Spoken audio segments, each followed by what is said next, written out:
guys, we got Adam here from ButterScotch-Shenanigans. Yeah, pump out that chest, bro. And he's going to tell us all about ButterScotch-Shenanigans. All about it. Take it away, man. I'm sick, so I hope you can actually hear my voice on this thing. Yeah. So ButterScotch-Shenanigans, we're a small three-brother studio. We mostly have mobile games, which include the ones that you see on this lovely... Alright, let's see, we got Crash Lands, Flop Rocket, Roid Rage, This Rampage, Talon Fight 2, the Mongoose. Oh, nice. So Crash Lands is our most recent game. We launched that in January. And that was our first foray into the non-mobile market. So it is on mobile, but it was designed to work on PC as well. Okay. And we're working on trying to figure out how to get controller support so we can get on consoles. Right. So it just launched in January. It's on Steam and iOS. Okay. And yeah, so I'm seeing Crash Lands as a demo over there, next to your brother. Correct. Who is also a part of the ButterScotch-Shenanigans team. He's the programmer. Oh, he's the programmer. Okay. So he programmed the entirety of Crash Lands. Wow. Our other brother, Sam, is 6, so he's not here. He's the artist. I do all the web development and tool development and back-end kind of stuff. Okay, so this is a real, like, mom and pop, except for three brothers. Right, exactly. Exactly. But we weren't lucky enough that Crash Lands has done well enough that we're expanding the studio, so we're hiring some people. We're all starting the next month. That's awesome. But yeah, so that's us. We just try to make goofy, action-oriented games. Those are the best kind. Yeah, it's purely designed for like the bizarre humor we grew up with. One of our favorite games on our channel has been Broforce. Are you familiar with it? Yes. So yeah, stuff in that vein we love. Yeah.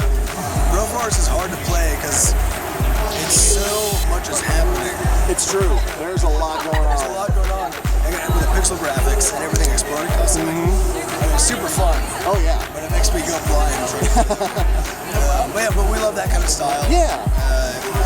Yeah, I think a lot of people do. I think that's a smart move to do in this time. Yeah. Especially as an indie developer. Yeah. Yeah. There's not that much of that space actually. Right. So yeah, we're all self-taught.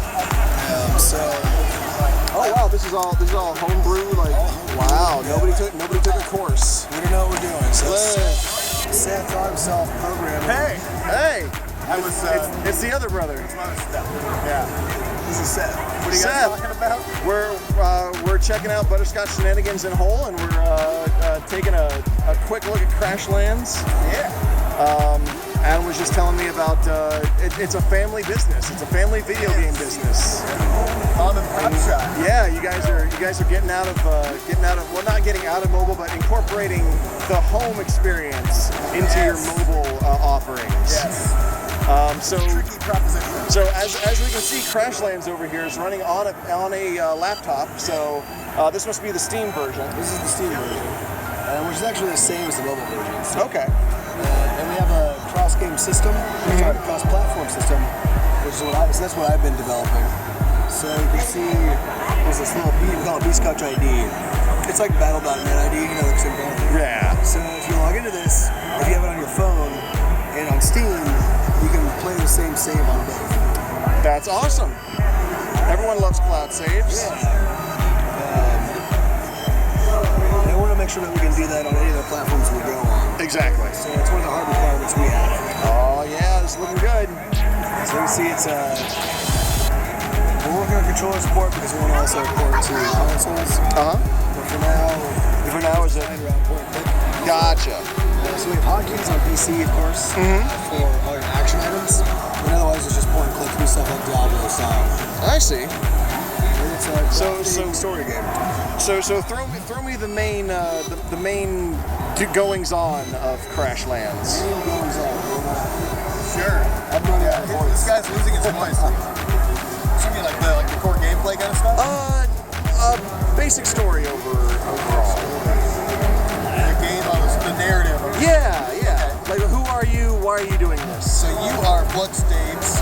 You're an intergalactic space truck driver. Okay. Did you ever want to play the character that showed up in that one episode of Cowboy Bebop? Well, now you can. Now you can.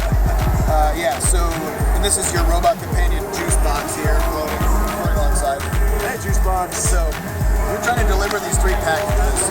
Okay. And all of a sudden your space truck gets pulled out of Space Warp by some kind of giant, evil, floating head kind of an alien. This will actually happen real soon. I'll just show you this. Oh, okay. This one will have, got a nice...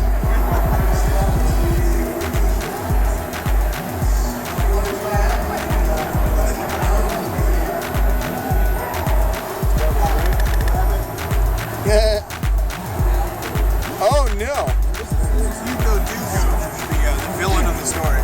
Hugo Duco. So this planet that he's pulled you out of warp over is a planet called Wodo, and he's about to blow your ship up by stealing your quantum electro toggle. Okay. So I have 2 of those. So you're about to have one. Because Hugo's gonna steal it. So basically the story revolves around getting your 3 packages, saving them, and escaping this exploding ship, only to be stranded on this hostile alien planet, where your goal is you got to complete your delivery, right? Because you don't want to have 5% come from your pension. No. Because that's Bureau shipping policy. So you're going to be stranded on this planet, and then it's kind of like a top-down action RPG crafting game. Okay. Where you have to, go out there and break apart different resources to build a base and some armor for yourself, and start to cultivate the wildlife. You can tame every creature that you come across as a pet to fight alongside you. It's just like a huge, epic, sprawling adventure. That's awesome. Yeah. What would you say the average play length is? I'd say it'd take about 35 hours to get through the Okay, story. so you're getting a little heft for your buck. Nice. Yes. Very cool. That's if you kind of just like blaze a straight path to the end. We have a lot of side quests and other stuff. Oh, nice. Okay, so a lot extra for those who are willing to explore it as well. All right, that sounds awesome. Yeah. Well, that is Crashlands, everybody, and that's just one offering from the wonderful people here at ButterScotch-Shenanigans. Make sure to check out their other offerings here. Don't forget, we got Flop Rocket and Roid Rage and what is that? Quadrupus Rampage. Talflight 2. Talflight, the Monocle of Talflight 2, the Monocle of It's Destiny. a sequel. It's a sequel to a game that never came out? That's right. Actually, yeah. I love that. All right. Well, guys, thank you so much for talking to us today. Nice to meet you. Yeah, this will be a pleasure, and you guys enjoy the rest of your Indy Popcon. Thanks. You too.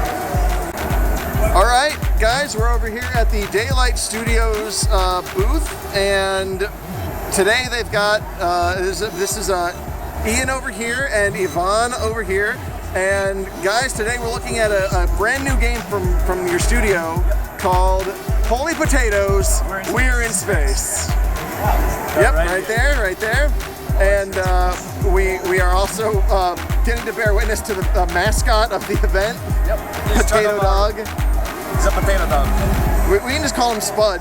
Yeah, we call him Spud. Spuds Spud dog. McKenzie. There we go. Spuds McKenzie. Done and done. All right, so guys, what is Holy Potatoes We're in Space all about? So Holy Potatoes We're in Space is about 2 female potatoes, Cassie and Faye, and they're off this huge space adventure to save their grandpa who's been incarcerated by some evil federation. So in this game you get to do management stuff, and just kind of go on this huge adventure to save your grandpa. That's awesome. All right, so that's the base. Now, what can we actually do in the game? Okay. Like what is our? There are a few things. So you can craft weapons. You can use the weapons on your ship. You can go out to combat. You meet tons of different races like potatoes and cucumbers, onions, everything. Macaronis as well. Space whales. Space whales. Space whales? In space? Besides that, of course, you're still managing your ship. So you're doing crafting. You've got your control room. You're gonna have a therapy room because your potatoes go into therapy because they get potatoes traumatized. are so tense. They get post-traumatic starch disorder. That's pretty much it. There's one more room, but that's gonna be kept a secret for now. Okay. And so you're just exploring, you're finding different things, you're gathering materials from different planets, and it's all procedurally generated, so there are like hundreds of thousands of planets that you can explore. Oh, very nice. Yeah, but that's pretty much the gist of it. So basically no 2 plays will ever be the same. Pretty much, yeah. And the cool part about that is we have actually a linear storyline for it. But because it's procedurally generated, we have to make sure that it's always going to be a different experience to the story, but it's the same story you're experiencing. Okay. So that's awesome. Could we get like a quick shot of what we can come to expect from? Yeah, let's do it. Let's give it a go. Yeah. All right. So as we can, there we go. All right. So Yvonne is going to pilot our space potato here. Here we go. All right. So it starts off with a little story of Parabeza the captain. This is adorable. Which is a carrot. And so it starts off, the thing is, since this is a demo, it starts off with a little storyline, you know, they're talking to each other. Mm-hmm. They're about to get into some epic fights because he does have her grandfather, right? So let's move on ahead. You get to name your ship. Right now it's called the Sputnik Sweetheart. Nice. So let's take you into the ship. Okay. So this is our ship interior, right? Oh, very nice. So over here you have the crafting room. Yep. Where what you do is... Where you add your bacon and chives. Where you add your bacon and chives, right? So you drag your weapons in, and then you drag your engineers. And then it starts crafting, right? This over here is Iggy Van Halen. Iggy Van Halen. Iggy Van Halen, because he's an egg, right? Of course. As you do. Then of course you've got your control room here. This is where you equip your weapons, right? So right now we have 8 different weapons. They all have different weapon types, like you've got laser weapons, you've got missiles, and they all have different skills and special abilities and stuff. You have waves as well. And so once you're done with all of that, you go off to explore. Oh, okay. Right, so this is like a little summary screen. Oh, yeah. It shows you kind of like how you're decked out, what weapons you've got. We all live in a yellow Spud Marine. There we go. And there you go, so you start off. Right now, I think we're in the blue sand dunes.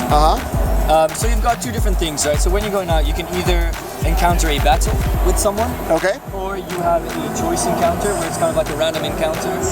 And depending on your answers, different things happen. Like you could either get key items, or you could get resources, or it could lead into a battle as well. Okay. So yeah, I won't bother you with... I won't bore you with all the little details. Oh no, we'll find out for ourselves. Exactly, you know, I don't want to spoil anything. No. So yeah, those are choice encounters. Okay. And then this one, yes, we got a battle. So there's a Cucumber King. Oh no! Right? So what happens is all races have different ships as well. Oh, that's cool. And so as it starts, so you've got your charge over here, right? So what happens is your ship charges. It is turn-based battle. Oh, okay. And all your weapons have different charge amounts. So this one takes 3 charge, this one takes 5, this one takes 3. Oh, that's sick. And again, you know, if you look over it, they've got different skills. Like this one ignores shields, because they've got a shield on right now. This one right here is a wave weapon, so it can't go through shields, but the weapon does do 2 times as much damage to shields. Nice. So if you want to take it down real quick, because some weapons can't go through shields, use your weapons to just destroy it, right? Yep. And then you have your laser pointers, which these are by far my favorite, which I will show you.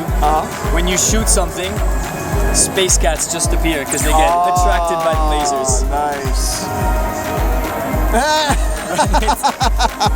Yeah, so what happens is, there are different ways you can go about it. You can either kind of take down their weapons, or you can just go, screw it, I'm just going to go straight for the hull and just take down the hull. Yeah. Yeah, pretty much it's turn-based battle, and that's awesome. We've got different battles. We've also got boss fights as well. We've got big bad bosses, and basically you're going to go through, I think, 10 different galaxies. Within each galaxy, you also have, 30 different encounters. So, I mean, I think you can complete the game in about 8 to 10 hours, but I don't know, I mean, it's too early. We just got an alpha right now. Yeah. Literally finished 2-3 days ago. So. Right. We'll see how it goes, you know. Hopefully it doesn't change too much, but, you know, we still got a ton of features to add in it. Oh, sure. No, this looks really good, though. Thank you. So, Yvonne, you said, August was what you're shooting for the release? August, September, most likely September, October. September, October. Okay. And that'll be on Steam? It'll be on Steam, yeah, PC, Mac, and Linux. Oh, very nice. All right, so there you go. There's a universally accessible game for anybody with, I mean, the specs to run this are probably not very intense, yeah? No, they're not super intense. Okay, so I mean, yeah, if you guys have a working laptop, make sure to pick up Everyone and their grandmothers Holy Potatoes, We're in Space. All right, thanks very much, Yvonne. Thank you so much, man. Yep. Over here, another fun game I found. It's called Tumbleseed. We got the main 2 guys here, Benedict and Greg. And so guys, tell us real quick before we get into the gameplay, because just from that, I don't think anyone's going to really know what's going on. Okay. What is Tumbleseed? Tumbleseed is a 2D rolly roguelike where you are rolling a seed up a mountain trying to save it from being taken over by worms. Oh, okay. And so basically in the game you're controlling this vine and you're balancing the seed that's kind of rolling back and forth. All right, and so as Greg here has, we've got a 360 controller, and as far as I can tell, the only gameplay is with the sticks, correct? So pushing up on the right stick will give you more vertical tilt on the right side. Pushing up on the left will give you likewise on the left side, and it is your job to balance this very precarious seed through all these pitfalls, making its way up the mountain. Now I love the art style on this. Who is the art director? Oh, okay, very nice, very nice. It's definitely got that very out there Katamari feel to it. And I can tell whoever's been in charge of the physics, they've adhered to them very, very well. Very true to life. Yes. So it looks like there are things you can rack up points-wise. There's little collectibles your seed can gather on the way up the hill. Exactly. So the base of the game is that kind of balancing mechanic that we talked about. But then as you're kind of going up, we give you these different suits, essentially. Think of it kind of like Mega Man style. You're unlocking these suits. So the basic suit is a checkpoint. So you roll over kind of one of these pieces of fertile soil and you can plant a checkpoint. Then when you fall in a hole, you don't go all the way to the bottom of the mountain, you go to the last checkpoint.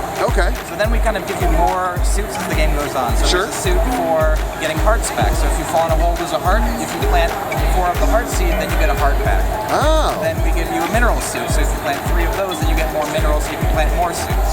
And so then we kind of introduce all these choices where it's like, all right, do I have a lot of hearts? Do I have a few hearts? Do I need more hearts? Am I worried about falling down very far? Am I worried about not having enough minerals so that I can actually put anything down?